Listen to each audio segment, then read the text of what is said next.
नमस्कार। श्रेष्ठ महाराष्ट्र और श्रेष्ठ भारत के जीरो माइल शो में आपका स्वागत है। अब हम यहाँ पे कनकौली में हैं और हमारे साथ है नीतीश जी राणे साहब, यहाँ के एमएलए हैं और तीसरी बार अभी इस चुनाव क्षेत्र में चुनाव लड़ रहे हैं।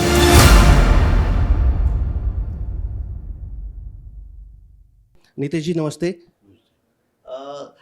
नीतीश जी हमें बताइए, इस चुनाव क्षेत्र में जो भी आप तीसरी बार चुनाव लड़ रहे हैं, आप हैट्रिक करने जा रहे हैं, तो अभी क्या है यहाँ पे चैलेंजेस आपके सामने? मेन चैलेंजेस कनेक्टिविटी का है। पिछले 10 साल में मैंने रोड हो, पानी हो और बिजली के ऊपर मैंने काम किया है। काफ़ी कुछ इंफ्रास्ट्रक्चर के प्रोजेक्ट्स यहाँ पे शुरू हुए हैं। गांव-गांव में छोटे मोटे रास्ते बनाए हैं। जो मेन रास्ते हैं उसके लिए भी बहुत बड़े पैमाने पे फंड्स हम लोगों ने लाए हैं। अभी मेरा मेन पिछले 5 साल का अगर आप मेरा उद्देश्य पूछेंगे तो मुझे यहाँ पे कनेक्टिविटी बढ़ानी है।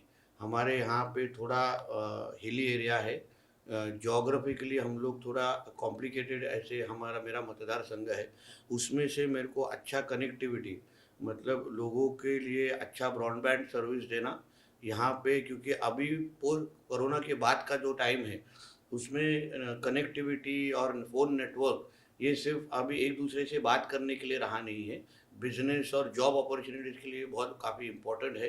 तो मेरा यही उद्देश्य है कि आने वाले समय में मेरे ये 263 विलेज में 100% कनेक्टिविटी रहे, उसके लिए मैं आने वाले 5 साल में काम करने वाला हूँ। हापुस आम जो यहाँ की जो देवगढ़ की जो बड़ी एक उत्पादन है, तो पिछले बार यहाँ पे लोगों को मार्केट यार्ड की बहुत पहले से डिमांड है, तो इसके बारे में आपने क्या सुविधा दी? इसके बारे में हम लोग ने ऑलरेडी हमारा काम शुरू हो गया है। नांदगांव के पास हम लोग ने ज़मीन ले ली है। 4.5 करोड़ सिंधु रत्न के अंडर हमको कृषि उत्पन्न बाजार समिति को मिल चुका है।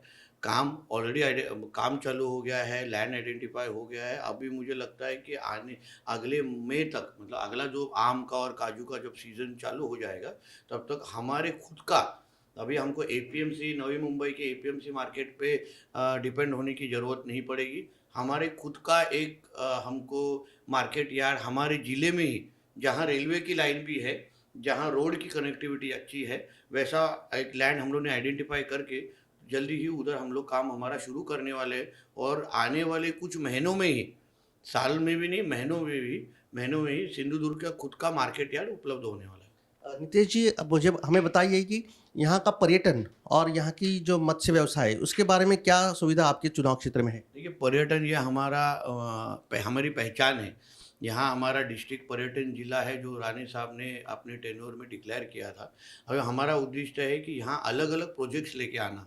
फॉर एग्जांपल, मैंने मेरे देवगढ़ में इंडिया के सबसे पहले कंटेनर सिनेमा की वहाँ हमारे देवगढ़ में है। वैक्स म्यूज़ियम है। हमारे बीच पे लग के हमारा विंडमिल के पास एक अच्छा बड़ा गार्डन है। महाराणा प्रताप जी का कला दालन है, आर्ट गैलरी है। ऐसी तरह से हम पर्यटन बढ़ाने के लिए हमको यहाँ ड्रामा थिएटर्स की निर्मिति करनी है। अलग अलग प्रोजेक्ट्स लेके वाटर पार्क हमारे पटेल गांव के पास लेके आने वाले हैं। यहाँ पे बहुत बड़ा स्पोर्ट्स कॉम्प्लेक्स हमारे कनकौली में बन रहा है। तो पर्यटन के ही आधार पे हमको यहाँ रोजगार निर्मिति करनी है। जो मछुआरों के बारे में आपने बात की, हमारे इधर पारंपरिक ट्रेडिशनल फिशरीज बहुत बड़े पैमाने पे होती है, मगर हमारे इधर चैलेंजेस क्या है कि बाहर से आने वाले जो ट्रॉलर्स है, जो गुजरात और अलग अलग स्टेट से आते हैं, उनको रोकना, उनको कम्प्लीटली इधर स्टॉप करना, बैन करना, वो हमारा उद्देश्य हमेशा से रहा है। जो एलईडी मच्छी धारक है, जो ट्रॉलर्स, बड़े बड़े ट्रॉलर्स है, उसके वजह से स्थानिक मछुआरों के ऊपर अन्याय होता है। तो उस चीज़ के ऊपर कम्प्लीटली बैन लाना, वो हमारे आने वाले समय पे और ज़्यादा कोशिश होगी। नीतीश जी मेरा आखिरी सवाल रहेगा कि यहाँ का जो युवा है, आप युवा लीडर है, तो भावनिक है, प्रामाणिक है, लेकिन उसकी जो आप कुछ यहाँ पे बीजेपी में आने के बाद आप एक आक्रामक नेता के उसमें उभर आए हैं, तो ये आपकी आक्रामकता है और ये यहाँ का युवा है, ये कैसे मेल खाता है? देखिए, ऐसा है कि मेरी आक्रामकता ये डेवलपमेंट के लिए है, मेरी आक्रामकता मेरे धर्म के लिए है। मैं किसी के ऊपर भी गलत करने के लिए मेरी आक्रामकता का इस्तेमाल नहीं करता हूँ। जब भी मेरे धर्म के खिलाफ कोई बात करता है, जब भी मेरे कोंकण और महाराष्ट्र के खिलाफ कोई बात करता है, तभी ही आपको नीतीश राणे आक्रामक होते हुए दिखता है। तो उससे मुझे लगता है कि मेरी आक्रामकता का फ़ायदा मेरे युवाओं को ही होगा, क्योंकि मेरे आक्रामकता की वजह से ही आपको ये नेशनल मुंबई गोवा हाईवे ख़त्म होते हुए दिखा। जहाँ मैंने आंदोलन किया, तब जाके आप रत्नागिरी का हालत देखिए और सिंधुदुर्ग की हालत देखिए। हमारे इधर 100% काम हो चुका है। तो जहाँ-जहाँ हमारे सिंधुदुर्ग, मेरे कोंकण की, मेरे महाराष्ट्र के और मेरे धर्म को मेरे आक्रामकता की ज़रूरत होगी, नीतीश राणे ज़रूर आक्रामक होगा और उसका फ़ायदा हमारे कल के हिंदू राष्ट्र को ज़रूर होगा।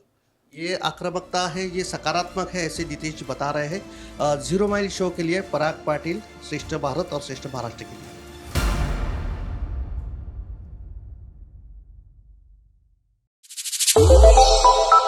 श्रेष्ठ भारत पर खबरों से जुड़े रहने के लिए चैनल को सब्सक्राइब और लाइक करें, बेल आइकन दबाएं और देखते रहें श्रेष्ठ भारत।